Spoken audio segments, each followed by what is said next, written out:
Welcome back to guys, स्वागत है आपका फिर से एक नए वीडियो में। गाइस बीएसएनएल काफ़ी टाइम से लॉस में थी। पिछले 17 सालों से बीएसएनएल लॉस में थी। लास्ट 2007 में सिर्फ प्रॉफिट कमाया था। तब से लेकर अभी तक की बात करें तो 2007 से लेकर अभी तक लॉस में थी और अब जाकर बीएसएनएल प्रॉफिट में आई है। ठीक है, अब प्रॉफिट में भी आई है तो इतना ज़्यादा प्रॉफिट नहीं कमाया होगा, लेकिन आपको हैरानी होगी ये जानकर कि बीएसएनएल ने 13,000 करोड़ का प्रॉफिट कमाया है कुछ ही हफ्तों में। तो यहाँ पर बीएसएनएल और एमटीएनएल दोनों ने मिलकर काफ़ी ज़्यादा प्रॉफिट कमाया है। तो बीएसएनएल और एमटीएनएल इसका कहाँ पर यूज़ करेगी इस प्रॉफिट को और कितना प्रॉफिट कमाया है, और यहाँ पर बीएसएनएल ने कितना कमाया है और एमटीएनएल ने कितना कमाया है, सारा कुछ इस वीडियो में आपको बताने वाला हूँ। चैनल पर नए हो तो सब्सक्राइब करें। मेरा नाम सुनील विश्वकर्मा। जानकारी यूजफुल लगे तो एक लाइक करके जरूर जाना। चलिए गाइस, पढ़ाते हैं वीडियो को आगे। बीएसएनएल है भारत संचार निगम लिमिटेड, एक गवर्नमेंट कंपनी है, और एमटीएनएल है महानगर टेलीकॉम निगम लिमिटेड। ठीक है, वो भी एक गवर्नमेंट कंपनी है। अंतर यह है कि बीएसएनएल पूरे पैन इंडिया में अपना नेटवर्क प्रोवाइड करती है, और जो एमटीएनएल है उसको महानगर दिए गए हैं, जैसे कि दिल्ली जो राजधानी है और मुंबई जो सबसे बड़ी महासिटी है। इसलिए इन दोनों महानगर्स में यहाँ पर आपको एमटीएनएल का नेटवर्क देखने को मिलेगा, जो कि एक गवर्नमेंट कंपनी है। यहाँ पर बात आती है कि बीएसएनएल जो एक गवर्नमेंट कंपनी है, पहले मार्केट में जो टेलीकॉम इंडस्ट्रीज है उसमें बीएसएनएल एक हिसाब से किंग हुआ करती थी, काफ़ी ज़्यादा अच्छी चल रही थी, एक ग्रो कर रही थी अच्छे सेक्टर में। तो बीएसएनएल ने क्या किया कि यार ग्रो कर रही है, तो बीएसएनएल ने बहुत सारे जो एम्प्लॉयज़ है वो इकट्ठे कर लिए अपनी कंपनी में।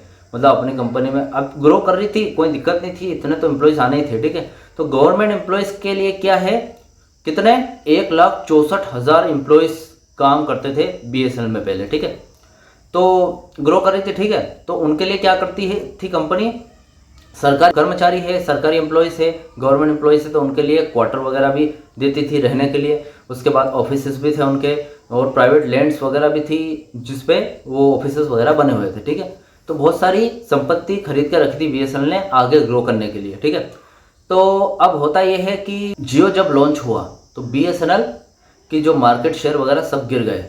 बीएसएनएल लगभग बर्बाद हो चुकी थी। ठीक है, काफ़ी कंपनियां बर्बाद हो चुकी थी, किसी ने मर्जर कर लिया था, लेकिन बीएसएनएल इस वजह से टिकी रही थी क्योंकि बहुत सारे जो पूरे पैन इंडिया में 150 मिलियन से ज़्यादा ऐसे लोग हैं जिनके पास अभी भी कीपैड का मोबाइल है, तो वो बीएसएनएल को यूज़ करते थे क्योंकि ये सस्ता रिचार्ज देती थी।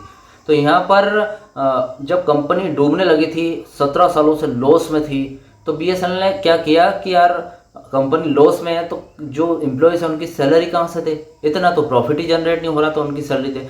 तो बीएसएनएल ने अपनी कंपनी में से 51% एम्प्लॉयज़ को बाहर निकाल दिया पीआरसी और पीएफ देकर।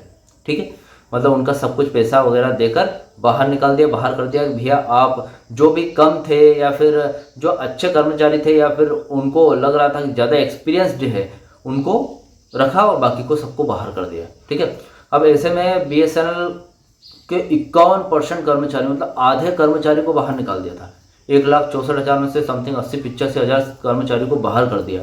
अब ऐसे में क्या है, उनकी कोई ज़रूरत तो थी नहीं, तो उनके जो क्वार्टर्स वगैरह है और उसके बाद ऑफिसेस वगैरह जहाँ पर वो काम करते थे और ऑफिसेस क्वार्टर के लैंड वगैरह ये सब खाली पड़ी थी। तो बीएसएनएल ने क्या किया, ये असेट्स है बीएसएनएल के पास और उसका कोई फ़ायदा नहीं हो रहा बीएसएनएल को। ठीक है, तो बीएसएनएल ने क्या किया कि इन सब चीज़ों को बीएसएनएल ने बेच दिया।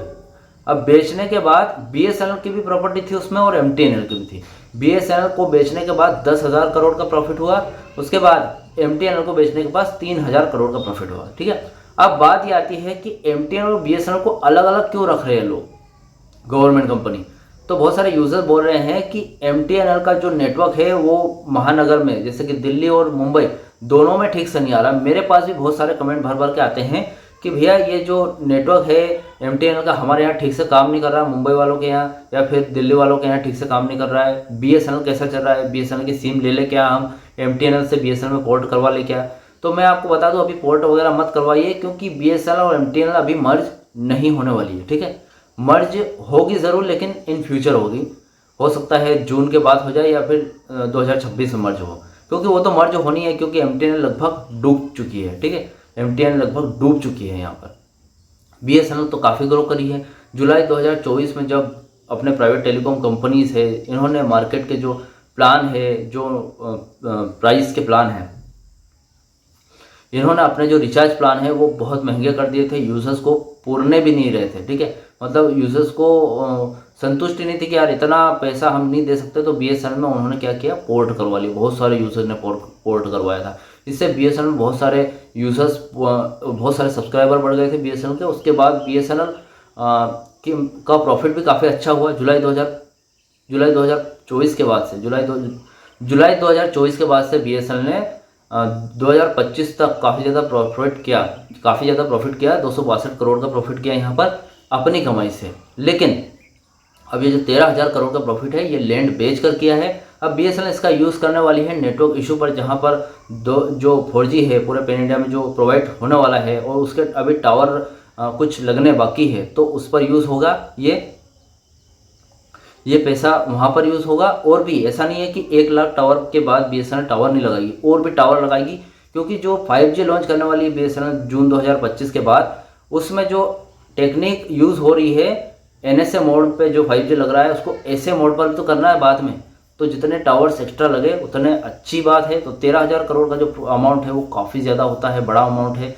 तो इससे काफ़ी ज़्यादा फायदा भी हो सकता है बीएसएनएल को, और बीएसएनएल को फायदा होगा तो बीएसएनएल यूज़र को भी काफ़ी ज़्यादा फायदा होगा। ठीक है, तो गाइस आई होप गाइस आपको इस वीडियो में जितने भी आपके डाउट क्वेश्चन वगैरह था, मैंने सारे कुछ क्लियर कर दिए हैं। क्योंकि जितना भी ये 13,000 करोड़ बीएसएनएल कहाँ से कमा रही, कहाँ से जनरेट कर रही है, उसको कहाँ यूज़ करेगी, सब कुछ क्लियर हो गया होगा। ठीक है, अभी कुछ डाउट्स वगैरह रह गए हो तो आप मुझे कमेंट बॉक्स में कमेंट करके बता सकते हैं। ठीक है, आप कहाँ से बिलोंग करते हैं, या फिर आपके एरिया में 4G अच्छा चल रहा है नहीं, या फिर आपके एरिया में 5G अभी टेस्टिंग पे है या नहीं, सब कुछ मुझे कमेंट बॉक्स में बता सकते हैं। ठीक है, तो आई होप गाइस आपको वीडियो अच्छा लगा तो वीडियो को लाइक कमेंट शेयर जरूर करें। मिलते हैं गाइस इससे नेक्स्ट वीडियो में।